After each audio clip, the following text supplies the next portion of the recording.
تعال اقول لك معلومه في دقيقه كده صغيره. يا ترى فكرت في المنهج ايه اللي ممكن يعمل قوه عسكريه في الدوله من المقاومات الطبيعيه؟ احنا خلصنا درس المقاومات الطبيعيه. ايه بقى من المقاومات الطبيعيه اللي بتدي للدوله قوه عسكريه مش قوه اقتصاديه؟ تعال نحسبها. اول حاجه ان يكون عندك موقع استراتيجي، لان الموقع الاستراتيجي هو موقع له اهميه وقت السلم وقت الحرب، ففي الحرب ليه اهميه عسكريه. اثنين، ان الدوله تكون ذات طابع جبلي زي اليابان وسويسرا، وهم عندهم جبال والجبال تستخدم في الدفاع والمراقبه. ثالث حاجه ان يكون عندك الدوله شكلها مندمج، لان الشكل المندمج بيدي حريه مكانيه للجيش، ان الجيش يتحرك براحته.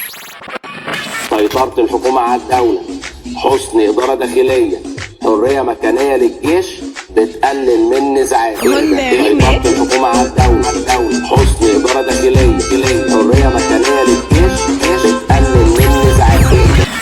رابع حاجه النبات الطبيعي، لو عندك غابات، لان الغابات ليها اهميه عسكريه انت ممكن تستخبى فيها وقت الحرب. اخر حاجه ان الدوله تكون مساحتها كبيره، لان المساحه الكبيره طبقه نظريه اسمها نظريه الدفاع بالعنف. يبقى انت عندك 5 حاجات في المنهج بتعمل حاجه اسمها قوه عسكريه، وهي من المقومات الطبيعيه مش البشريه. حاجات طبيعيه 5 تدي للدوله قوه عسكريه. اول حاجه مساحه كبيره، شكل مندمج، طابع جبلي، يكون عندك كمان غابات في الدوله، يعني الدوله يبقى فيها غابات، وكمان يبقى موقعك موقع استراتيجي. اشوفكم على خير المره الجايه. سلام.